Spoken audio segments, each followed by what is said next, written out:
So hello to my athletes. I'm sitting here on this lovely, warm, summery day, and today I am so excited to share the upcoming piece of content with you.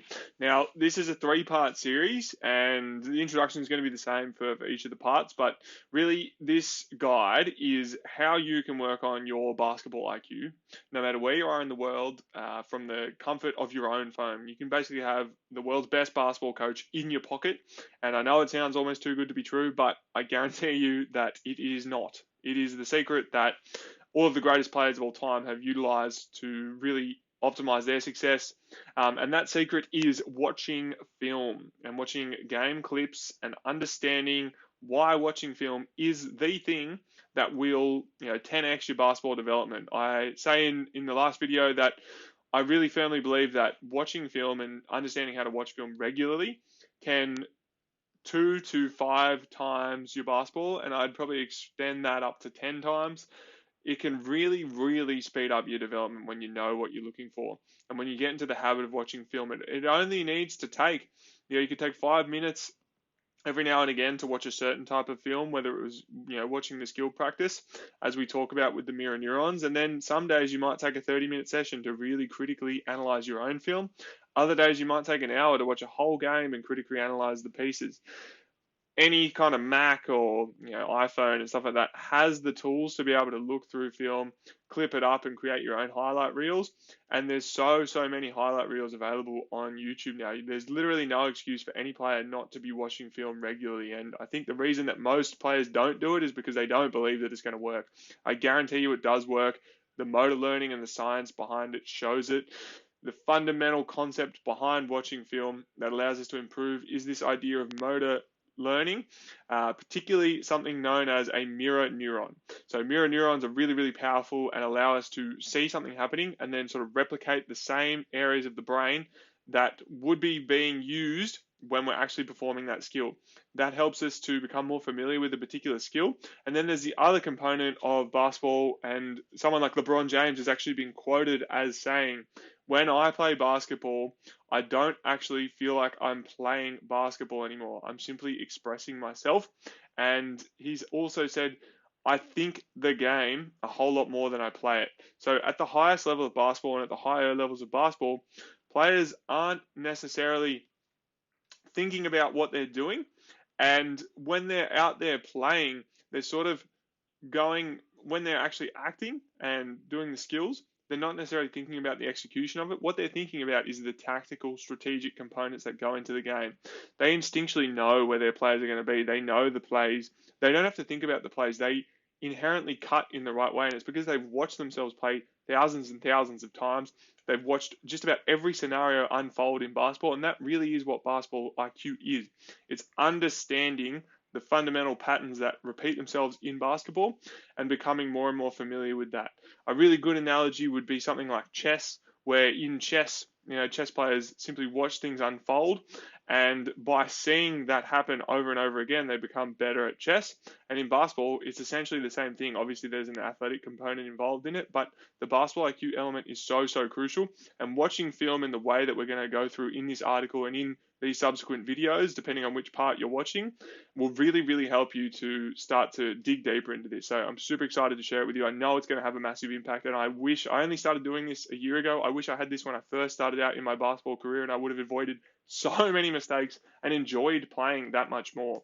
I think a really cool thing that I always talk about, just to say one last thing, is that when I was a teenager, I got bored pretty often. You'd be watching The Simpsons and watching random cartoons, but it's like, instead of that, why not spend that time watching basketball, watching film, and actually improving your game and living out your dream? So that is my challenge to you guys. If you're watching this, take a look, take heed of the information, watch your own games, and instead of paying for a Netflix subscription, go for free and get yourself access to YouTube on your mobile or on your computer or whatever, and start watching game film. It will transform your game, I promise you.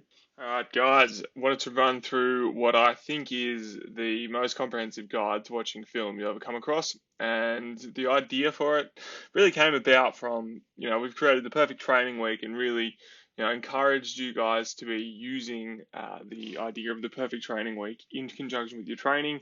And a big part of that is watching film. As we go into sort of the perfect training program, we'll scroll down, and as we look at what we recommend, we see here the summary of the perfect lockdown training week. And a big part of that in this tactical development piece is that game visualization and prep and the on-court study plus film. Now you notice we've sort of got film in every day of the week. Now what does that mean by film? And I cover this extensively in the Elite Athlete Blueprint, but I wanted to give a really simple guide for anyone to be able to begin studying film. And it was articulated so simply and so beautifully by the Knees Over Toes guy. Now I'm a massive fan of the Knees Over Toes guy.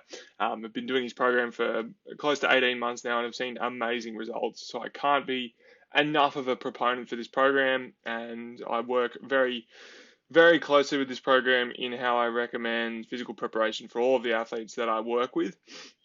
So again, I have no shame in plugging his program. I have no affiliation with him at this stage, and I'm just confident after 10 years of research that it is the most comprehensive form of training. And this quote kind of exemplifies why I feel that's the case. So as you can see, we've got that 30 minutes of film each day, but what does that mean for you? And there was a really great idea that he talked about where at the end of his article on the survival diet, he talks about, hey, look, I cut expenses that didn't matter so that I could afford better food. And so in 2021, he says he hasn't watched a single sports game or movie or TV show on Netflix or any form of non-educational entertainment. And really the biggest thing that comes across here is, so he hasn't watched a single sports game, but if you're trying to be a basketball player, you can take this same concept and say, all right, you might watch a lot of basketball, but are you getting benefit from that? And if the answer is, I don't know, chances are you're not getting as much benefit as you could. And so the quote really is where he says, for younger basketball players, I recommend watching an even mix of 3 parts: full games, watching your favorite players' highlights at 25% speed on YouTube, and of course, watching your own footage. And I really, really think that this is the thing that will transform the game of so many players and allow all of basketball to evolve tremendously. So there's a bit of a theory in evolutionary psychology as to how individuals and people developed, I guess, like the ability to perform skills in a way. And if you listen to any surfer talking about the way surfing has progressed over the years, and if you're same with basketball, if you watch basketball from the 60s, it's very different to what it is now. And the fundamental reason behind that is this thing known as a mirror neuron. And when we type in mirror neurons are a class of neuron that modulate the activity both when an individual executes a specific motor act, as well as when they observe that same act by another individual. Now, what that means is that when you're watching someone else perform a skill, you're inherently getting better at that skill. And that is how all skills progress. That is how people have been able to watch other people and emulate what they're doing and then learn a skill. And that's why basketball will continue to progress. And watching film is the key to making sure that you progress and understanding, subconsciously in your nervous system, what it takes to be able to perform certain skills. And you might not feel like you're benefiting at the time, but studies show and science shows that when you watch someone else perform something, you get better at that thing. And the more you do it, the more better you get. And it's not just the skill itself, it's also the context of that skill and how to perform it in certain situations and noticing things you might not have noticed. There's so many elements that go into skill performance, particularly in basketball. And so what I'm going to do today is go through this formula that Knees Over Toes guy talks about. So watching full games to start with, and then going through some of my favorite players' highlights and articulating why they're my favorite players' highlights at 25% speed, and then showing some of my own footage to talk about some of the reflections that I've got on each of those individual clips of footage, so that you guys can start to look for the same type of things that I'm looking for. Now, I'm more than happy to do a bit more of a deeper dive into each one of these if you guys are interested in that, but I think this is going to be a big eye-opener for a lot of people. So I have my own profile on this medium.com, as you can see here, and this is where this article will be hosted. So there's my profile there. This is Knees Over Toes guy. I highly recommend you check him out. Again, if you're part of the Elite Athlete Blueprint, a lot of the programs are recommended strongly at the physical preparation stage of the program, and all of his articles are great, really worth a read. And the reason why I strongly recommend him is because all of the information he talks about is grounded in years and years of experience in testing and experimentation. He doesn't really just say things for the sake of saying them. And you know that every single word that's being written in this type of platform comes from a lot of wisdom and a lot of real world experience, and that is invaluable. You won't find someone who speaks more truth than this individual, and that's why his program is known as ATG, the Athletic Truth Group. And I'm a firm believer of the program. As I said, I've made every mistake in the book, and just seeing what he's been talking about has helped me tremendously. And I know that it's going to help a ton of athletes tremendously, and that's really why I'm talking about this. But anyway, without getting too sidetracked, let's sort of jump into each of these parts. So I'll start off firstly with some clips of my favorite players' highlights at 25% speed.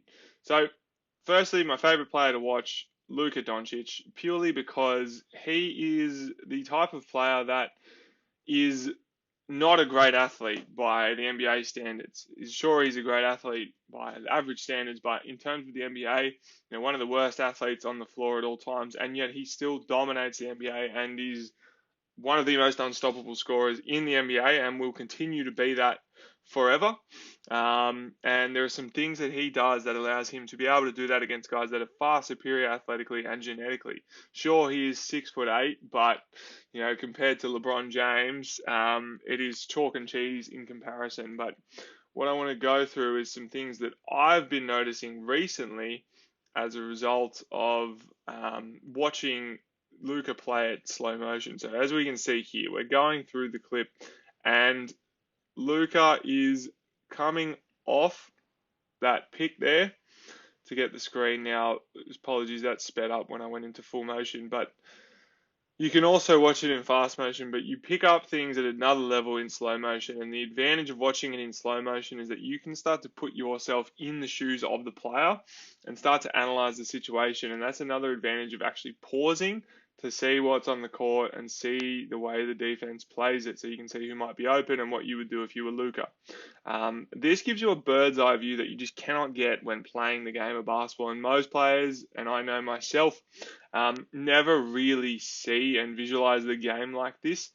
And they miss out on a ton of development, and most of finding open looks and passes is really instinctual. And so this starts to develop that muscle. Any point guard who plays at a high level, and I'm not saying that I'm a point guard who's played at a high level, will be able to do these things inherently, but it comes from years and years of studying, watching, and playing the game. But you can accelerate that development by simply watching clips like this.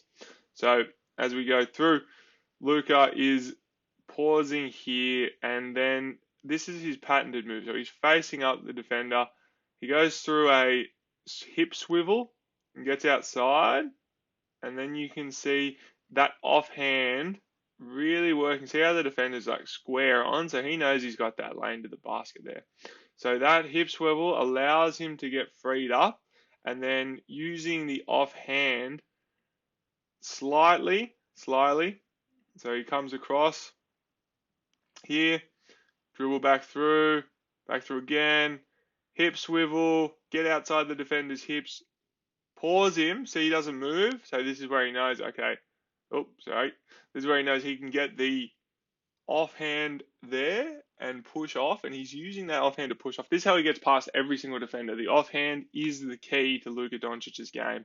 Now, Doncic has obviously done this a million times, so most defenders or most offensive players would dribble straight into this player here and cause a turnover, but Doncic knows exactly what he's doing, and he goes through close to the body, picks up, basically draws a foul there, and then goes up for a nice little floater. Now that is a tough shot to make, and that is something that Doncic is expert at in terms of getting inside a defender's hips and finishing with these nice little floaters that are really tough shots to shoot. But you see the magic in what he does in terms of his ability to use the offhand to get by players. And if you just pick up, this is the thing with watching things at slow speed, if you just pick up one or two things that a player does, you'll see that they do the same things over and over again. Now, the things that make Luka Doncic magic is his ability to use his offhand. Obviously, the step back, as you can see there, is the thing that really makes him unguardable. But the things that set that up is his ability to use the offhand to change speeds and to be composed with the defender. Now, this is a bit of a highlights clip, but as we can see, so we skip through to here, and we can see some better clips of Doncic. And the reason why I'm watching it at the Olympics is because in the Olympics, Doncic's game is sort of more on display in a more realistic setting for most Australian players because of the rules that are used in the Olympics. Now, the Olympics is obviously it has no defensive 3 seconds, and it more closely emulates the way we play the game in Australia. Watching NBA clips is going to be a lot more offensively biased and probably not as realistic for guys. So you can see it's a bit more crowded, and Doncic has to navigate that. Now, as I was saying, sort of the three things that make Doncic elite is his ability to use his offhand, his ability to slow down and shoot shots like this, and also his ability to really sort of read what the defense is doing and using that offhand to get by players, get inside of their shoulder. And the biggest thing is his finishing, where he slows down right there. As you can see on Gobert, he gets very slow into the hoop, finishes with a floater, and his ability to slow down as he's finishing. Now, this clip isn't actually as good as I initially thought it was. So let's go another clip. That's where he does his hand. So Doncic, Real Madrid, these events are great. So this is another example of a more realistic style of game and the way it's played in Australia. So let's go full screen and pause. And you can see he's balling out. Like, this is when I think he's 19 in this clip. And the style of play is absolutely unbelievable. So you can see it fast motion, it's kind of hard to follow, but when we go into slow motion, you can start to see what he's doing. So he reads that, gets around the defender. See the offhand there being used, then pulling up for that shot. Now, being able to pull up off the dribble, absolutely critical skill set for younger players. Now, keep in mind, Doncic is an advanced athlete, so there's no need to feel like you have to do these skill sets if you're just starting out, but just understanding what is possible and what sort of elite players are doing is going to make a world of difference when you come down to sort of playing at these higher levels. Now, as you can see, Doncic here goes into this double and steps back, goes over the top. See how he gets around? It's like that fake to make it, and gets a nice easy pass into his big for the very, very easy finish. And that was sort of an example of Doncic comes into this spot here. So what I'm noticing is, okay, really great job to slow things down, drive in. Okay, see this guy coming. All right, let's go to this corner and attack them both in. He set that screen, and the guy seeing the screen is basically free here because they both have to contain him. What he does, okay, they know he might want to shoot it, so he doesn't want to leave him. This guy doesn't want to leave him. The guy jumps out. He goes over the top, sort of fakes that shot over the top, and he's got a clear lane for his player there. And it's still a risky pass, but it's right on the money, straight into the big, easy finish. Now, that's an example of Doncic's composure, and what I learned from that is the ability to sort of draw guys in, be composed, and sort of take a jump stop and the swing through move to get to where you need to be. Here, Doncic sort of gets by. Like, that was a pretty amazing play in and of itself, but here he is on the fast break, and this is an example of how he pushes out, uses that offhand, really keeps him behind him with the spin. I mean, that's just spectacular, really. But that offhand is what set up his ability to get so open there. So a lot of players would just try and drive straight to one side, whereas Doncic kind of slows down, uses the offhand, and gets to the bucket. Here we can see sort of coming off the inbound, playing out of the low post. Let's just watch to see what happens. So again, I'm watching this live. I'm not scripting this, so I don't want to over talk.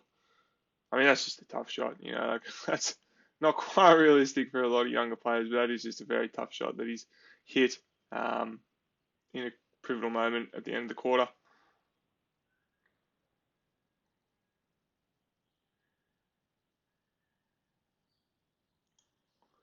Not fundamental, but an amazing pass nonetheless.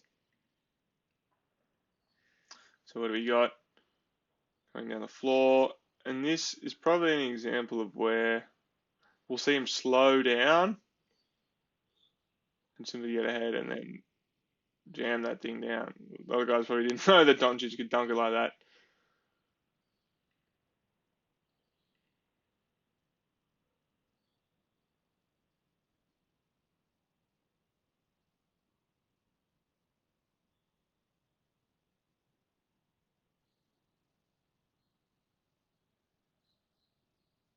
Another example of how to throw a lob over the top. Now, this isn't as realistic for younger players, but if you watch Doncic here, like he drives into space, floats across, and draws these guys both in because they don't want him to shoot, and then he just throws that lob up over the top for his big, and the finish is in. Now, that could be the same kind of thing for a point guard. You're driving into space here, floating across, sucking them both out. They don't want you to shoot it, and then you go over the top.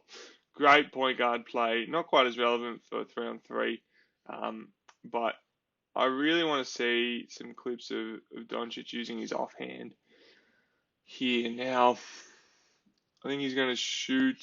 Yep, this will be a. Oh, here we go. He's driving. Step back. Yeah, it completely sells the guy there. So if you're going to be shooting a step back, this is a very nice thing to study. So knows that his good side is the right side, fakes that way, steps back, turns him completely, and wide open on that step back. Yeah, great shot there. Fantastic. Now, this is part of where Doncic's magic as well, in the ability to fake defenders around and use his footwork. Absolutely amazing there. Here we go. This is some of the magic stuff that we want to see. So let's watch what he does. Stepping back. It's a tough shot again. So raising the defender, looking, dribbling, sort of goes through this. This is a great one to study too. His ability to hold, sort of float dribble, and then accelerate, and then sort of stop and cross. Now this, and again, crosses again. That's some of the magic of Doncic. Now these are risky kind of ball moves, and this is where we'll stop it. But essentially, Doncic is coming through. He's floating to go one way, and really hasn't done much to sell this defender on where he's going to go. Like he's trying to guard him, and it looks like he's going that way, and then he does a quick little cross back, and this defender's still biting. But you can see here, he's got, even though it's blurry as, he's got the offhand going onto that player, and then he crosses it back, and that is a risky move. Like, look where he is, though. He should be able to steal that. But what he does is he gets his body in front so that, the guy can't touch the ball. There's no chance of him touching the ball. And this is what most young players need to learn, how to use their body while they're crossing it. And this is what Doncic is amazing at. He puts the ball in some risky positions, but uses his body to make sure no one can touch it. Rarely gets turnovers like that. And then using his body, gets the guy off, pushes him off, all legal, and pulls back for a jump shot. But, that is absolutely amazing. The ability for him to use his offhand, use both hands, and get around the player and shield the ball. And that is the biggest thing that Doncic is able to do. Now, the other thing I'll strongly recommend is a channel, By Any Means Basketball. They've broken this down into a much greater detail. And, it's talking about creating space, a step back workout, how to become a confident ball handler, attention to detail, breaking him down. And a lot of the top players, this guy's done some great breakdowns of, and there's tons of great breakdowns. So this can help you to identify some of the key skills that these top players are doing. You find a player that you like. I like to pick players who I can see myself playing like, and who kind of more closely emulate the build that I have.